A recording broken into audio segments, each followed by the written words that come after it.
Hello welcome to X and Y learning. അപ്പോൾ ഒളിമ്പ്യാഡ്സിനെ കുറിച്ച് നിങ്ങൾക്ക് പലർക്കും അറിയാം അല്ലേ?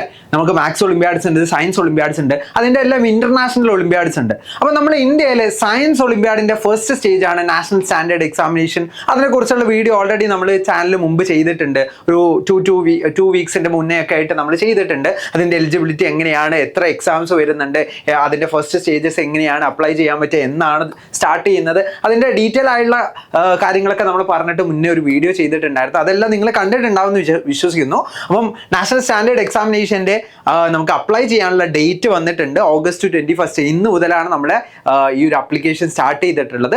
നമുക്ക് അപ്ലൈ ചെയ്യാൻ പറ്റും. അപ്ലൈ ചെയ്യാൻ പറ്റുന്നത് ഏതൊക്കെ ഡേറ്റ് വരെ നമുക്ക് അപ്ലൈ ചെയ്യാൻ പറ്റുന്നൊക്കെ നമ്മൾ കഴിഞ്ഞ വീഡിയോയിൽ ഡിസ്കസ് ചെയ്തതാണ്. അപ്പോൾ എങ്ങനെയാണ് നമ്മൾ നാഷണൽ സ്റ്റാൻഡേർഡ് എക്സാമിനേഷന് അപ്ലൈ ചെയ്യാൻ പറ്റുക, ഒരു സ്റ്റുഡൻറ് എന്ന രീതിയിൽ നമുക്ക് എങ്ങനെയൊക്കെ അപ്ലൈ ചെയ്യാൻ പറ്റുക എന്നുള്ളതാണ് നമ്മൾ ഇന്ന് ഈ ഒരു വീഡിയോയിൽ ഡിസ്കസ് ചെയ്യാൻ പോകുന്നത്. സോ നമുക്ക് നോക്കാം. ആദ്യം തന്നെ നമുക്ക് ഒഫീഷ്യൽ വെബ്സൈറ്റ് നോക്കാം. ഒഫീഷ്യൽ വെബ്സൈറ്റ് https://iapt.org.in എന്ന് പറയുന്ന വെബ്സൈറ്റ് ആണ്. സോ നമുക്ക് ജസ്റ്റ് ഒന്ന് ക്ലിക്ക് ചെയ്ത് കഴിഞ്ഞാൽ നമുക്ക് എന്ത് ചെയ്യാൻ പറ്റും, നമുക്ക് വെബ്സൈറ്റിലേക്ക് കയറാൻ പറ്റും. ഇങ്ങനെയാണ് നമുക്ക് വെബ്സൈറ്റ് കാണാൻ പറ്റും കേട്ടോ. വെബ്സൈറ്റ് നമ്മൾ ഓപ്പൺ ചെയ്ത് കഴിഞ്ഞാൽ ഇങ്ങനെ ആയിരിക്കും നമുക്ക് കാണാൻ പറ്റുക. വെബ്സൈറ്റിൽ നിങ്ങൾക്ക് തന്നെ ഈസിലി കാണാൻ പറ്റും. നമ്മൾ ഓൾറെഡി സെൻറ്റർ രജിസ്ട്രേഷന് ഓൾറെഡി നമ്മൾ വീഡിയോ ചെയ്തിട്ടുണ്ട്. സെൻറ്റർ രജിസ്ട്രേഷൻ്റെ ആ ഒരു പാർട്ടാണ് ഇവിടെ കഴിഞ്ഞിട്ടുള്ളത്. അത് ആക്ച്വലി എന്ത് ചെയ്തിട്ടുണ്ട്, August 1 മുതൽ August 31 വരെ നീട്ടിയിട്ടുണ്ട്. സെൻട്രൽ രജിസ്ട്രേഷൻ 31 വരെ എന്ത് ചെയ്തിട്ടുണ്ട്, നീട്ടിയിട്ടുണ്ട്. ഇനി August 21 ടു September 14 വരെ, സെപ്റ്റംബർ 14 വരെ സ്റ്റുഡൻസിനെ എന്ത് ചെയ്യാൻ പറ്റും, ഈ ലിങ്ക് യൂസ് ചെയ്തിട്ട്, താഴെ കൊടുത്തിട്ടുള്ള ഈ ലിങ്ക് യൂസ് ചെയ്തിട്ട് എന്ത് ചെയ്യാൻ പറ്റും, എക്സാമിന് അപ്ലൈ ചെയ്യാൻ പറ്റും. ആ ലിങ്ക് ആണ് ഇവിടെ കൊടുത്തിട്ടുള്ളത്. iapt.manage.exam.com/student 2026. ഈ ഒരു വെബ്സൈറ്റ് ആണ് നമ്മൾ എന്ത് ചെയ്യേണ്ടത്, ഓപ്പൺ ചെയ്യേണ്ടത്. ഈ ഒരു വെബ്സൈറ്റ് ഓപ്പൺ ചെയ്ത് കഴിഞ്ഞാൽ നമുക്ക് ഇങ്ങനെ ഒരു വിൻഡോ ആണ് നമുക്ക് കാണാൻ പറ്റുക.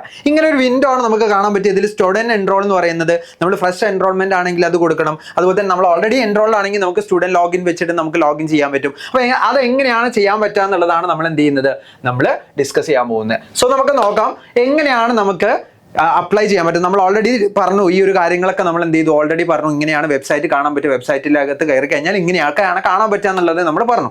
ഇനി നമ്മൾ ഫ്രഷ് എൻറോൾമെന്റ് ക്ലിക്ക് ചെയ്ത് കഴിഞ്ഞാൽ നമുക്ക് ഇങ്ങനെയായിരിക്കും ചോദിക്കുന്നുണ്ടാവുക, നമ്മൾ ഏത് എക്സാമിനാണ് നമ്മൾ അപ്പിയർ ചെയ്യുന്നത്, നമ്മൾ NSC JS ആണോ, അതിന്റെ എലിജിബിലിറ്റി ക്രൈറ്റീരിയ കാര്യങ്ങളൊക്കെ നമ്മൾ മുന്നേ ഒരു വീഡിയോ ചെയ്തിട്ടുണ്ട്. നിങ്ങൾക്ക് ഡിസ്ക്രിപ്ഷൻ ബോക്സിലോ കമന്റ് ബോക്സിലോ പിൻഡ് ആയിട്ടുള്ള കമന്റ് ആയിട്ട് അല്ലെങ്കിൽ നിങ്ങൾക്ക് കാണാൻ പറ്റും ആ വീഡിയോ ജസ്റ്റ് ഒന്ന് നോക്കി നോക്കാം. അല്ലെങ്കിൽ ഇതിന് മുന്നേ NSCനെ കുറിച്ചുള്ള ഒരു വീഡിയോ നിങ്ങൾക്ക് ചാനൽ കാണാൻ പറ്റും. അതിൽ പോയി കഴിഞ്ഞാൽ നിങ്ങൾക്ക് ജൂനിയർ സയൻസിന് ആരൊക്കെ അപ്ലൈ ചെയ്യാൻ പറ്റും, 8, 9, 10 സ്റ്റുഡൻസിനാണ് അപ്ലൈ ചെയ്യാൻ പറ്റുക. അതിന് ഏജ് ലിമിറ്റ് വരുന്നുണ്ട്. ആ ഏജ് ലിമിറ്റ് എങ്ങനെയാണെന്നുള്ളതൊക്കെ നിങ്ങൾക്ക് അവിടെ മനസ്സിലാക്കാൻ പറ്റും ആ വീഡിയോയിലൂടെ.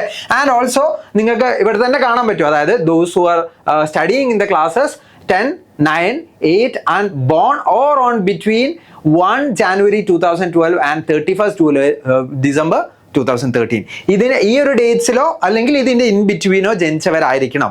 അതുപോലെ തന്നെ 10, 9, 8 ഈ ക്ലാസ്സുകൾ പഠിക്കുന്ന സ്റ്റുഡൻസ് ആയിരിക്കണം. ഇനി സീനിയർ സയൻസ് എന്ന് പറയുന്നത് +1, +2, 10th +1, +2 പഠിക്കുന്ന സ്റ്റുഡൻസിനാണ്. അതിന് വേറെ ഏജ് ക്രൈറ്റീരിയ ആണ്, അല്ലെങ്കിൽ ഏജ് ലിമിറ്റ് വേറെയാണ് വരുന്നത്. IOQM പോലെയല്ല, ഇത് എക്സാം ഡിഫറെന്റ് ആണ്, എൻറ്റയർലി ഡിഫറെന്റ് ആണ് ഇതിന്റെ ഏജ് ലിമിറ്റ് വരുന്നത്. അതും കൂടി നിങ്ങൾ മനസ്സിലാക്കുക. ഇനി നമ്മൾ ഏറ്റവും ഇമ്പോർട്ടൻ്റ്ലി നമ്മൾ എൻറോൾ ചെയ്യാൻ വേണ്ടിയിട്ട് നമ്മൾ ആദ്യം നമ്മുടെ പേര് ഫുൾ നെയിം ആയിട്ട് കൃത്യമായിട്ട് കറക്റ്റ് ആയിട്ട് തന്നെ എന്ത് ചെയ്യാം, കൊടുക്കാൻ ശ്രമിക്കുക. അതിനുശേഷം നമ്മുടെ ഡേറ്റ് ഓഫ് ബർത്ത് കറക്റ്റ് ആയിട്ട് ഇതിൽ ഇൻക്ലൂഡ് ചെയ്യുന്ന ഡേറ്റ് ഓഫ് ബർത്ത് ആണെന്ന് ചെക്ക് ചെയ്തിട്ട് എന്ത് ചെയ്യാം, അതും കൂടി കൊടുക്കാം. അതിനുശേഷം നിങ്ങൾ അടുത്തതായിട്ട് കൊടുക്കേണ്ടത് നിങ്ങളുടെ ഇപ്പം റൈറ്റ് നൗ നിങ്ങൾ ഇന്ത്യൻസ് ആണല്ലോ, ഇന്ത്യൻസിനാണ് അപ്ലൈ ചെയ്യാൻ പറ്റുക. അപ്പോൾ ഇന്ത്യൻസ് ആണെങ്കിൽ നിങ്ങൾ, അല്ലെങ്കിൽ ഇന്ത്യൻ പാസ്പോർട്ട് ഹോൾഡർ ആണെങ്കിൽ നിങ്ങൾ ഇന്ത്യയിൽ വന്നിട്ടാണല്ലോ ഈ ഒരു എക്സാം നമ്മൾ എഴുതുന്നത്. അപ്പം നിങ്ങൾ നാട്ടിലുള്ള നിങ്ങളുടെ അഡ്രസ്സിന്റെ പിൻകോഡാണ് കൃത്യമായിട്ട് കൊടുക്കേണ്ടത്. ആൻഡ് ഓൾസോ നിങ്ങൾ സ്കൂള് നിൽക്കുന്ന സ്റ്റേറ്റ് ഏതാണെന്ന് എന്ത് ചെയ്യണം, ഇതിൽ ഓൾറെഡി ഫെച്ച് ആവും. നിങ്ങൾ പിൻകോഡ് കൊടുക്കുന്ന സമയത്ത് ഓൾറെഡി എന്ത് ചെയ്യും, ഇവിടെ ഫെച്ചായി വരും, നിങ്ങൾ ഏത് സ്റ്റേറ്റിലുള്ളവരാണെന്ന് ഓൾറെഡി ഫെച്ചായി വരും. ഇനി നിങ്ങൾ നിങ്ങളുടെ മൊബൈൽ നമ്പർ, അത് കൃത്യമായിട്ട് പ്രോപ്പർ കമ്മ്യൂണിക്കേഷൻ എല്ലാം ഈ നമ്പറിലായിരിക്കും നടക്കുന്നുണ്ടാവുക. മൊബൈൽ നമ്പർ കൃത്യമായിട്ട് എന്ത് ചെയ്യുക, നിങ്ങൾ കൊടുക്കുക. അവിടെ മൊബൈൽ നമ്പർ കൊടുത്തു കഴിഞ്ഞാൽ അത് കൺഫേം ചെയ്യാൻ ചോദിക്കും. അതേ നമ്പർ തന്നെ, സെയിം നമ്പർ തന്നെ കൺഫേം ചെയ്യാൻ കൊടുക്കാം. അതുപോലെ തന്നെ നിങ്ങൾ എന്ത് ചെയ്യുക, ഇമെയിൽ അഡ്രസ്സും, ഇതും കമ്മ്യൂണിക്കേഷന് വേണ്ടിയിട്ടുള്ള ഇമെയിൽ അഡ്രസ്സാണ്. അപ്പോൾ കൃത്യമായിട്ട് ഈ ഒരു ഇമെയിൽ അഡ്രസ്സും നിങ്ങൾ എന്ത് ചെയ്യുക, കറക്റ്റായിട്ട് കൊടുക്കുക. അവിടെ ഓൾറെഡി നോട്ടായിട്ട് തന്നെ കൊടുത്തിട്ടുണ്ട്. All the communication related to IAPT NSC 2026-27 will be sent to the above mentioned mobile number and email address. അത് കൊടുത്ത് നമ്മൾ ജനറേറ്റ് OTP എന്ന് പറഞ്ഞ് കൊടുത്തു കഴിഞ്ഞാൽ നമുക്ക് വരുന്നുണ്ടാവുക ഇങ്ങനെ ഒരു വിൻഡോ ആയിരിക്കും നമുക്ക് വരുന്നുണ്ടാവുക. അപ്പോൾ നമ്മുടെ മൊബൈലിലേക്ക് ഒരു OTP വന്നിട്ടുണ്ടാവും, അതുപോലെ തന്നെ നമ്മുടെ ഇമെയിലേക്ക് ഒരു OTP വന്നിട്ടുണ്ട്, 6 digits വരുന്ന OTP ആയിരിക്കും വന്നിട്ടുണ്ടാവുക. അത് വെരിഫൈ ചെയ്ത് കഴിഞ്ഞാൽ നമുക്ക് സ്റ്റുഡൻറ് എൻറോൾമെന്റ് കംപ്ലീറ്റഡ്, നമ്മളെ എൻറോൾമെന്റ് നമ്പർ എന്ത് ചെയ്യും നമുക്ക് ഇവിടെ കാണാൻ പറ്റും. ആ എൻറോൾമെന്റ് നമ്പർ നമുക്ക് കാണാം. എന്നിട്ട് ഗോ ടു ലോഗിൻ നമ്മൾ പ്രസ് ചെയ്യാം. ഒരു പോപ്പ് വിൻഡോ ആണ് വരിക. ആ പോപ്പ് വിൻഡോ നമ്മൾ പ്രസ് ചെയ്ത് കഴിഞ്ഞാൽ നമുക്ക് ഗോ ടു ലോഗിൻ ചെയ്യാൻ പറ്റും. അപ്പോൾ ലോഗിൻ നമ്മൾ നേരത്തെ മുന്നേ കണ്ട ഒരു ലോഗിൻ വിൻഡോ ഉണ്ടായിരുന്നു അല്ലേ, സ്റ്റുഡൻറ് ലോഗിൻ എന്ന് പറഞ്ഞൊരു പാർട്ട് ഉണ്ടായിരുന്നു. ആ സ്റ്റുഡൻറ് ലോഗിനിലേക്കാണ് ആക്ച്വലി എന്ത് ചെയ്യുക അവിടുന്ന് നമുക്ക് പോകാൻ പറ്റുക. അവിടെ നമ്മൾ എൻറോൾമെന്റ് നമ്പർ നേരത്തെ ഈ ഒരു പാർട്ടിൽ കാണിച്ചിട്ടുള്ള ഇവിടെ നമുക്ക് ഒരു 9 digits, അതായത് ഡിജിറ്റ്സും ലെറ്റേഴ്സും ആൽഫബറ്റ്സ് ഒക്കെ വരുന്ന ഒരു 9 ക്യാരക്ടർ അടങ്ങിയിട്ടുള്ള ഒരു യൂസർ നെയിം ആയിരിക്കും നമുക്ക് കിട്ടുന്നുണ്ടാവുക, അല്ലെങ്കിൽ എൻറോൾമെന്റ് നമ്പർ ആയിരിക്കും ഉണ്ടാവുക. ആ എൻറോൾമെന്റ് നമ്പർ നമ്മൾ എന്ത് ചെയ്യുക കൊടുക്കുക. അതിനുശേഷം നമ്മൾ ഡേറ്റ് ഓഫ് ബർത്ത് കറക്റ്റ് ആയിട്ട് കൊടുക്കണം. ആ ഡേറ്റ് ഓഫ് ബർത്ത് കറക്റ്റ് ആയിട്ട് കൊടുത്തു കഴിഞ്ഞാൽ നമുക്ക് എന്ത് ചെയ്യാൻ പറ്റും, ലോഗിൻ ചെയ്യാൻ പറ്റും. ഈ ലോഗിൻ ചെയ്ത് കഴിഞ്ഞാൽ നമുക്ക് ഇമ്പോർട്ടൻ്റ് ആയിട്ടുള്ള കുറച്ച് ഇൻഫോർമേഷൻസ് എന്ത് ചെയ്യാനുണ്ട് നമുക്ക് കൊടുക്കാനുണ്ട്. അത് നമുക്ക് ഓൾറെഡി നമ്മൾ കൊടുത്ത കാര്യങ്ങളൊക്കെ എന്ത് ചെയ്യും ഓൾറെഡി നമ്മൾ ചെയ്തിട്ടുണ്ട്. ഞാൻ നേരത്തെ വിൻഡോയിൽ നമ്മൾ ജൂനിയർ സയൻസ് ആണ് സെലക്ട് ചെയ്തത്, അതുകൊണ്ടാണ് നമ്മൾ എക്സാമിനേഷൻ ടൈപ്പിൽ ജൂനിയർ സയൻസ് വരുന്നത്. നമ്മുടെ name, date of birth, mobile number, email address ഇതെല്ലാം എന്ത് ചെയ്യും നമുക്ക് കാണിച്ചു തരും. ആൻഡ് ഓൾസോ നമുക്ക് നമ്മൾ എക്സാമിന് പോകുന്ന സമയത്ത് നമ്മൾ ഏറ്റവും ഇമ്പോർട്ടൻ്റ് ആയിട്ട് കൊണ്ടുപോകേണ്ടത് ഒരു ID കാർഡാണ് അല്ലേ. ID കാർഡ് ഏതാണ്, എസ്പെഷ്യലി നിങ്ങൾ മോസ്റ്റ് പ്രോബബ്ലി ആധാർ ഉണ്ടെങ്കിൽ ആധാർ തന്നെ കൊടുക്കാൻ ശ്രമിക്കുക, കാരണം ആധാർ ആയിരിക്കും കുറച്ചുകൂടി ബെറ്റർ ആയിട്ടുണ്ടാവുക. അപ്പോൾ ഐഡന്റിഫിക്കേഷന് വേണ്ടിയിട്ട് നിങ്ങൾ ID ടൈപ്പിൽ ആധാർ കൊടുക്കുക.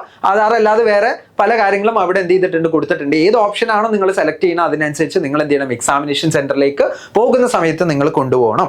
ആൻഡ് നിങ്ങൾ ഏറ്റവും ഇമ്പോർട്ടൻ്റ് ആയിട്ട് ആധാർ നമ്പർ കറക്റ്റ് ആയിട്ട് കൊടുക്കാം. ഇത് നിങ്ങളുടെ വെരിഫിക്കേഷന് വേണ്ടിയിട്ട് കൂടി എന്ത് ചെയ്യും അവർ യൂസ് ചെയ്യുന്നതായിരിക്കും. ആൻഡ് ജെൻഡർ എന്താണെന്നുള്ളത് കൊടുക്കാം. ആൻഡ് നിങ്ങളുടെ നാഷണാലിറ്റി ഇന്ത്യൻ ആണോ, ഇന്ത്യൻ സിറ്റിസൺ ആണോ, അതെന്ത് ചെയ്യാം നിങ്ങൾ കൊടുക്കാം. അത് കൊടുത്തതിന് ശേഷം നിങ്ങൾക്ക് എന്ത് ചെയ്യാം, നിങ്ങൾക്ക് അതിനുശേഷം നമ്മൾ പോവുകയാണെങ്കിൽ അതിനുശേഷം നിങ്ങൾക്ക് ഇവിടെ നിങ്ങളുടെ name of father or mother, നിങ്ങളുടെ ഗാർഡിയന്റെ നെയിം എന്ത് ചെയ്യാനുണ്ട് കൊടുക്കാനുണ്ട്. അവിടെ നിങ്ങൾ സല്യൂട്ടേഷൻ മിസ്റ്റർ ആണോ മിസ്സസ് ആണോ എന്നുള്ളത് കറക്റ്റ് ആയിട്ട് എന്ത് ചെയ്യുക കൊടുക്കുക. അതുപോലെ തന്നെ നിങ്ങളുടെ പാരൻസിന്റെ നെയിം ഈതർ മദർ ആവാം അല്ലെങ്കിൽ ഫാദർ ആവാം, അവരുടെ കറക്റ്റ് ആയിട്ടുള്ള നെയിം എന്ത് ചെയ്യുക, നിങ്ങൾ പ്രോപ്പർ ആയിട്ടുള്ള നെയിം കറക്റ്റ് ആയിട്ട് നിങ്ങൾ ID കാർഡിലുള്ള പോലെ തന്നെ എന്ത് ചെയ്യുക നിങ്ങൾ കൊടുക്കാൻ ശ്രമിക്കാം. ദെൻ അതിനുശേഷം നമ്മൾ സെലക്ട് ചെയ്യേണ്ടത് നമ്മളെ അഡ്രസ് ആണ്.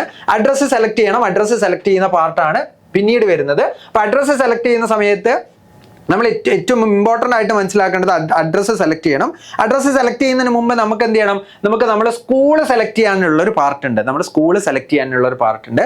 ആ സ്കൂൾ സെലക്ട് ചെയ്യുന്ന പാർട്ടിൽ ഇമ്പോർട്ടൻ്റ് ആയിട്ട് നിങ്ങൾ മനസ്സിലാക്കേണ്ടത് നിങ്ങളുടെ സ്കൂള് നമ്മുടെ സെന്റർ ആയിട്ട് രജിസ്റ്റേർഡ് ആണോ എന്നുള്ള ഒരു പാർട്ട് നിങ്ങളോട് ചോദിക്കുന്നുണ്ട്. അപ്പോൾ നിങ്ങളുടെ സ്കൂൾ അവിടെ കാണാൻ പറ്റുന്നില്ല, നിങ്ങൾ ഏത് സ്കൂളിലാണ് പഠിക്കുന്നത്, നിങ്ങൾ ഏത് ബോർഡാണ് പഠിക്കുന്നത്, അത് കൃത്യമായിട്ട് എന്ത് ചെയ്യും നിങ്ങളോട് അവിടെ ചോദിക്കും.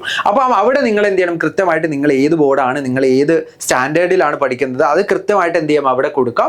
അതിനുശേഷം അവിടെ ഒരു കൺഫർമേഷൻ കൊടുത്തതിന് ശേഷം നിങ്ങൾ എന്ത് ചെയ്യുക, നിങ്ങളുടെ സ്കൂള് രജിസ്റ്റേർഡ് ആണോ എന്നുള്ളത് നോക്കാം. നിങ്ങളുടെ സ്കൂൾ ഓൾറെഡി രജിസ്റ്റേർഡ് അല്ലെങ്കിൽ പെട്ടെന്ന് തന്നെ അവരോട് എന്ത് ചെയ്യാം, നിങ്ങൾക്ക് സെന്റർ ആയിട്ട് രജിസ്റ്റർ ചെയ്യാൻ പറയാം. അതിനുശേഷം നിങ്ങൾ എന്ത് ചെയ്യുക അപ്ലൈ ചെയ്യാൻ ശ്രമിക്കുക കേട്ടോ. ഓക്കെ, സോ ഇനി അതിനുശേഷം നിങ്ങളുടെ സ്കൂള് ഉള്ള ഡിസ്ട്രിക്ട് ഏതാണ്, അത് എന്താണ്, നിങ്ങളുടെ അഡ്രസ്സ് ഏതാണ്, അതൊക്കെ നിങ്ങൾ എന്ത് ചെയ്യുക കൊടുക്കുക. അതിനുശേഷം നിങ്ങളുടെ അഡ്രസ്സാണ് പെർമനന്റ് അഡ്രസ്സും അതുപോലെ തന്നെ കറന്റ് അഡ്രസ്സും എന്ത് ചെയ്യാനുണ്ട് നിങ്ങൾക്ക് കൊടുക്കാനുണ്ട്. അപ്പോൾ പെർമനന്റ് അഡ്രസ്സ് സെയിം ആണ്, കറന്റ് അഡ്രസ്സും പെർമനന്റ് അഡ്രസ്സും സെയിം ആയിരിക്കും മോസ്റ്റ് ആളുകളിലും. അപ്പോൾ നിങ്ങൾ എന്ത് ചെയ്യുക, പെർമനന്റ് അഡ്രസ്സ് കറന്റ് അഡ്രസ്സും സെയിം ആണെങ്കിൽ 2 പാർട്ടും ഫില്ല് ചെയ്യേണ്ട ആവശ്യമില്ല.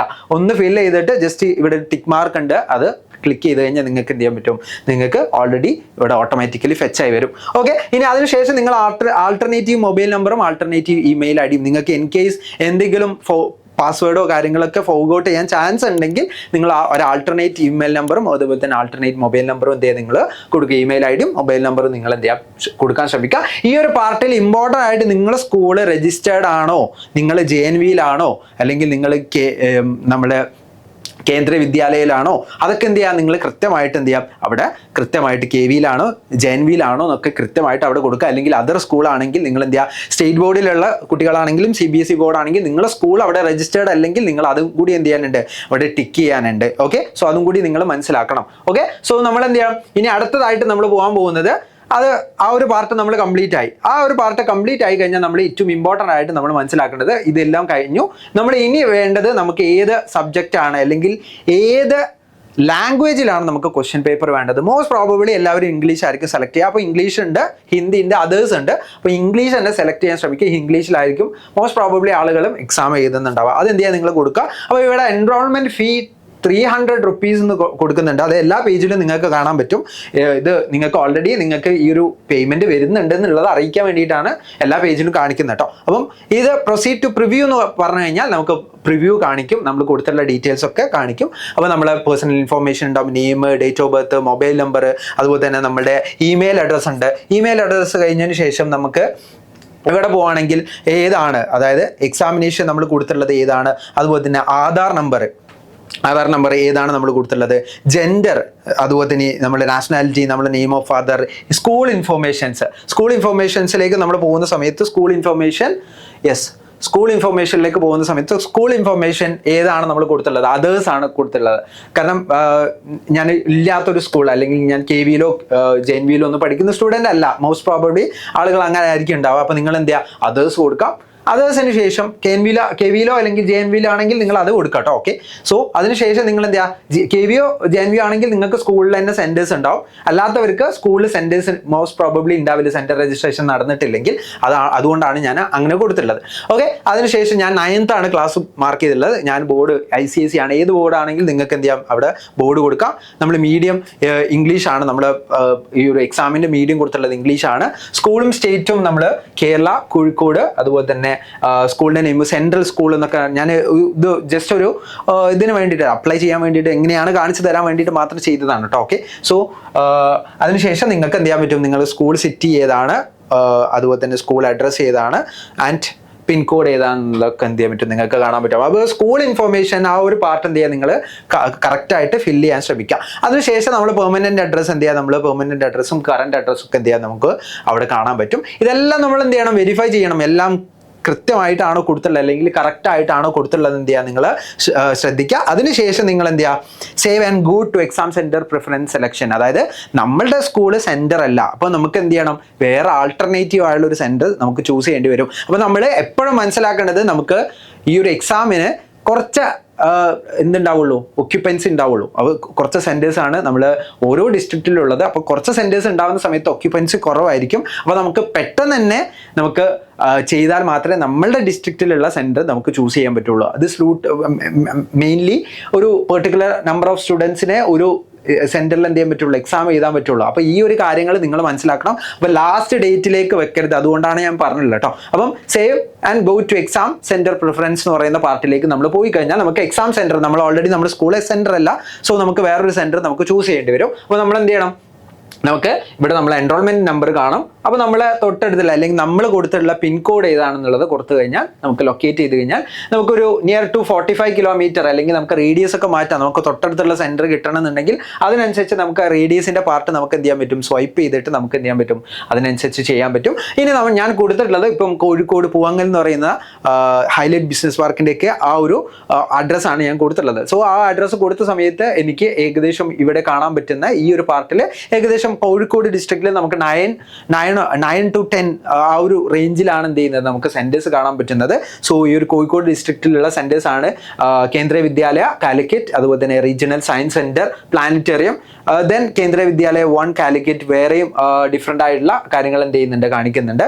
സോ 8 കിലോമീറ്റർ അവിടെ ഉള്ളതുണ്ട്, 2.5 കിലോമീറ്ററിൻ്റെ ഡിസ്റ്റൻസിലുള്ളതുണ്ട്. അതുപോലെ തന്നെ നമ്മൾ ഡിസ്റ്റൻസ് ബേസ് ചെയ്തിട്ട് എന്ത് ചെയ്യാം നമുക്ക് കാണാൻ പറ്റും. അതുപോലെ തന്നെ അൽ ഹിസ്ല ഇംഗ്ലീഷ് സ്കൂൾ കോഴിക്കോട് ഉണ്ട്. അപ്പം ഓരോ ഡിസ്ട്രിക്റ്റിലും ഡിഫറെൻ്റ് ആയിട്ടുള്ള സെൻറ്റേഴ്സ് ഉണ്ട്. അത് ഏതൊക്കെയാണെന്നുള്ളത് എന്ത് ചെയ്യാൻ പറ്റും, നിങ്ങൾക്ക് ഇവിടെ ലിസ്റ്റ് ഡൗൺ ആയിട്ട് കാണാൻ പറ്റും. അത് നിങ്ങൾ സെലക്ട് ചെയ്യുക. അത് ഏതെങ്കിലും, ഞാനിപ്പം സപ്പോസ് ഇതാണ് സെലക്ട് ചെയ്തതെന്ന് വിചാരിക്കാം. അത് സെലക്ട് ചെയ്ത് കഴിഞ്ഞാൽ നമുക്ക് എന്ത് ചെയ്യാൻ പറ്റും, അടുത്തൊരു വിൻഡോയിലേക്ക് പോകും. അടുത്തൊരു വിൻഡോയിൽ പോയി കഴിഞ്ഞാൽ നമുക്ക് നമ്മുടെ സ്റ്റുഡൻറ്റ് നെയിം ഉണ്ടാവും, നമ്മുടെ ഇമെയിൽ കാണിക്കും, ദെൻ നമ്മളെ മൊബൈൽ നമ്പർ കാണിക്കും, ദെൻ നമ്മൾ കൊടുക്കേണ്ട എമൗണ്ട് കാണിക്കും. പ്രൊസീഡ് കൊടുത്തു കഴിഞ്ഞാൽ ഇതെല്ലാം കറക്റ്റ് ആണെന്ന് ഉറപ്പിച്ച് ശേഷം മാത്രം എന്ത് ചെയ്യുക, നിങ്ങൾ പോവാം. എല്ലാ കാര്യങ്ങളും നിങ്ങൾ എന്ത് ചെയ്യണം, ഒരു 2 to 3 ടൈംസ് എങ്കിലും വെരിഫൈ ചെയ്യണം. കാരണം നമുക്കറിയാം ഇത് ഇമ്പോർട്ടൻ്റ് ആയുള്ള ഒരു എക്സാം കൂടിയാണ്. അപ്പോൾ നിങ്ങൾ എന്ത് ചെയ്യണം, ഓരോ പാർട്ടും നിങ്ങൾ കംപ്ലീറ്റ് ആയിട്ട് ചെയ്യണം. അതിനുശേഷം നിങ്ങൾ ചെയ്ത് കഴിഞ്ഞാൽ നിങ്ങൾക്ക് നിങ്ങളുടെ നെയിം ഇവിടെ കാണാൻ പറ്റും, നിങ്ങളുടെ ഇമെയിൽ അഡ്രസ്സും നിങ്ങളുടെ ഫോൺ നമ്പറും കാണാൻ പറ്റും. അതിനുശേഷം നിങ്ങൾക്ക് ഏത് പേയ്മെൻറ്റ് യൂസ് ചെയ്തിട്ട് എന്ത് ചെയ്യാൻ പറ്റും, നിങ്ങൾക്ക് പേയ്മെൻറ്റ് ചെയ്യാൻ പറ്റും. പേയ്മെൻറ്റ് ചെയ്ത് കഴിഞ്ഞാൽ ഒരു കൺഫർമേഷൻ വിൻഡോ നിങ്ങൾക്ക് വരും. ആ കൺഫർമേഷൻ വിൻഡോയിൽ നിങ്ങൾക്ക് നിങ്ങളുടെ ഡീറ്റെയിൽസ്, കാര്യങ്ങൾ, നിങ്ങൾ അപ്ലൈ ചെയ്തിട്ടുള്ള ബാക്കിയുള്ള കാര്യങ്ങളും, നിങ്ങൾ ഏത് സെൻറ്ററാണ് ചൂസ് ചെയ്തിട്ടുള്ളത്, അതെല്ലാം ഇതെല്ലാം നിങ്ങൾക്ക് കാണാൻ പറ്റും. അപ്പോൾ നിങ്ങൾക്ക് ഏറ്റവും ഇമ്പോർട്ടൻ്റ് ആയിട്ട് നിങ്ങൾക്ക് ഇവിടെ ആയിരിക്കും മേജർ ഇഷ്യൂ ഉണ്ടാവുക. അപ്പോൾ നിങ്ങൾക്ക് കാണാൻ പറ്റും ഓരോ സെന്ററിലും ഒക്യുപ്പൻസി ഏതൊക്കെയാണെന്നുള്ളത് കാണാൻ പറ്റും. അതായത് മലപ്പുറം സെന്ററിൽ 200 ഒക്യുപ്പൻസി ആണ് വരുന്നത്, ഇവിടെ 120 ആണ്, ഇവിടെ 100 ആണ്, ഇവിടെ 200 ആണ്. സോ ഇതെല്ലാം എന്ത് ചെയ്യാം, നിങ്ങൾ കൃത്യമായിട്ട് മനസ്സിലാക്കുക. അത്രയും സ്റ്റുഡൻസിനെ NSE-JS എന്ന് പറയുന്ന എക്സാം എഴുതാൻ പറ്റുള്ളൂ. അപ്പോൾ ഓരോ സെന്ററിലും NSE-JS എഴുതാൻ പറ്റുന്നത് എത്ര പേർക്കാണ്, NSEP എഴുതാൻ പറ്റുന്നത് എത്ര പേർക്കാണ്, ഇതൊക്കെ എന്ത് ചെയ്യാൻ പറ്റും, നിങ്ങൾക്ക് കാണാൻ പറ്റും. നിങ്ങൾക്ക് നോക്കി എന്ത് ചെയ്യാൻ പറ്റും, നിങ്ങൾക്ക് മനസ്സിലാക്കാൻ പറ്റും. അപ്പോൾ ഇമ്പോർട്ടൻ്റ്ലി നമ്മൾ മനസ്സിലാക്കേണ്ടത് ഇനി എവിടേക്കാണ് സെന്റേഴ്സ് ഉള്ളത് എന്ത് ചെയ്യാൻ പറ്റും, നമുക്ക് അതും നമുക്ക് ചെക്ക് ചെയ്യാം. അപ്പോൾ സെന്റേഴ്സ് എവിടേക്കാണെന്നുള്ളത് ചെക്ക് ചെയ്യാൻ വേണ്ടിയിട്ട് നമുക്ക് എന്ത് ചെയ്യാം, ജസ്റ്റ് IAPT.org എന്ന് പറയുന്ന ഈ ഒരു വെബ്സൈറ്റിൽ കയറി കഴിഞ്ഞാൽ നമുക്ക് എന്ത് ചെയ്യാൻ പറ്റും, നമുക്ക് എവിടേക്കാണ് നമുക്ക് സെന്റേഴ്സുകൾ ഉള്ളത് എന്ത് ചെയ്യാൻ പറ്റും, നമുക്ക് സെന്റർ സെർച്ച് എന്ന് പറയുന്ന ഒരു ബട്ടൺ ഉണ്ടാവും. നമുക്ക് ആ ഒരു മാനേജ് എക്സാം എന്ന് പറയുന്ന ഒരു പാർട്ടിൽ പോയി കഴിഞ്ഞാൽ നമുക്ക് ഉണ്ടാവും. അപ്പോൾ അവിടെ നമ്മൾ സെലക്ട് ചെയ്യുകയാണെന്ന്, ഞാനിപ്പം കേരള ഡിസ്ട്രിക്റ്റിൽ ഓരോ സെൻറ്റേഴ്സിലും അല്ലെങ്കിൽ ഓരോ ഡിസ്ട്രിക്റ്റിലും ഏതൊക്കെ സെൻറ്റേഴ്സ് ആണ്, ഇപ്പം ഞാനിപ്പോൾ കോഴിക്കോട് ഡിസ്ട്രിക്റ്റ് ആണ് എടുക്കുന്നതെന്ന് വിചാരിക്കുക. കോഴിക്കോട് താലൂക്കിൽ വരുന്ന സ്കൂളുകൾ ഏതൊക്കെയാണ്, 2 സ്കൂളുകളാണ് ആക്ച്വലി എന്ത് ചെയ്യുന്നത് വരുന്നത്. ഏതൊക്കെയാണ്, ഒന്ന് റീജിയണൽ സെൻറ്റർ പ്ലാനറ്ററി എന്ന് പറയുന്ന സെൻറ്ററായിട്ടും ദെൻ PM ശ്രീ കേന്ദ്രീയ വിദ്യാലയ എന്ന് പറയുന്ന കാലിക്കറ്റിലുള്ള KV സ്കൂളാണ് വരുന്നത്. ഇനി കൊയിലാണ്ടി റീജിയണിൽ നോക്കുകയാണെങ്കിൽ കൊയിലാണ്ടി റീജിയണിലും ഈ ഒരു പാർട്ട് തന്നെയാണ് വരുന്നത്. അതിനുശേഷം നമ്മൾ നോക്കുകയാണെങ്കിൽ വടകര റീജിയണിൽ നോക്കുകയാണെങ്കിലും ഈ സെൻറ്റേഴ്സ് ആണ് എന്ത് ചെയ്യുന്നത് നമുക്ക് കാണാൻ പറ്റുന്നത്. ആക്ച്വലി ഇത് കുറച്ചും കൂടി എനിക്ക് തോന്നുന്നു ഇത് കഴിഞ്ഞ വർഷത്തെ അപ്ഡേറ്റഡ് ആവാം മേ ബി. അപ്പോൾ നിങ്ങൾക്ക് എന്ത് ചെയ്യാൻ പറ്റും, ഈ ഒരു പാർട്ടിൽ തന്നെ എന്ത് ചെയ്യാൻ പറ്റും, നിങ്ങൾക്ക് ഇതിൻ്റെ കാര്യങ്ങളൊക്കെ കാണാൻ പറ്റും. അപ്പോൾ സ്റ്റുഡൻറ് എൻറോൾമെൻറ്റും സ്റ്റുഡൻറ് ലോഗിനും വെച്ചിട്ട് നമുക്ക് എന്ത് ചെയ്യാൻ പറ്റും, അപ്ലൈ ചെയ്യാൻ പറ്റും. അപ്പോൾ നിങ്ങൾ ഒരിക്കലും എന്ത് ചെയ്യേണ്ട, മിസ് ഔട്ട് ചെയ്യേണ്ട. അപ്പോൾ ഡേറ്റ് കാര്യങ്ങൾ നിങ്ങൾ മറക്കണ്ട. ഡേറ്റ് കാര്യങ്ങളൊക്കെ നമ്മൾ ഓൾറെഡി പറഞ്ഞു. ഡേറ്റ് കാര്യങ്ങളൊക്കെ ഈ ഒരു ഡേറ്റിലാണ് നടക്കുന്നത്. സെപ്റ്റംബർ 14th നമ്മളെ ലാസ്റ്റ് ഡേറ്റ് വരുന്നത്. ഒരിക്കലും ലാസ്റ്റ് ഡേറ്റിലേക്ക് നിങ്ങൾ എന്ത് ചെയ്യേണ്ട, നിങ്ങൾ പോകണ്ട. ഇപ്പം തന്നെ പെട്ടെന്ന് തന്നെ രജിസ്റ്റർ ചെയ്യുക. അതുപോലെ തന്നെ NSE-JS-നും അതുപോലെ തന്നെ NSEP, NSEC ഇങ്ങനെയുള്ള ഡിഫറെൻ്റ് ആയിട്ടുള്ള സീനിയർ സയൻസ് ഒളിമ്പ്യാഡ്സിനും പ്രിപ്പയർ ചെയ്യുന്ന നിങ്ങളുടെ മാക്സിമം ഫ്രണ്ട്സിന് എന്ത് ചെയ്യുക, നിങ്ങൾ ഇത് ഷെയർ ചെയ്ത് കൊടുക്കുക. ഒട്ടും നിങ്ങൾ മിസ് ചെയ്യാൻ പറ്റാത്ത ഏറ്റവും ഇമ്പോർട്ടൻ്റ് ആയിട്ട് ഇന്റർനാഷണൽ സയൻസ് ഒളിമ്പ്യാഡിലൊക്കെ നമുക്ക് പങ്കെടുക്കാൻ പറ്റുന്ന ആദ്യത്തെ സ്റ്റേജാണ്. സോ ഇത് ഒരിക്കലും മിസ് ഔട്ട് ചെയ്യരുത്. And all the best.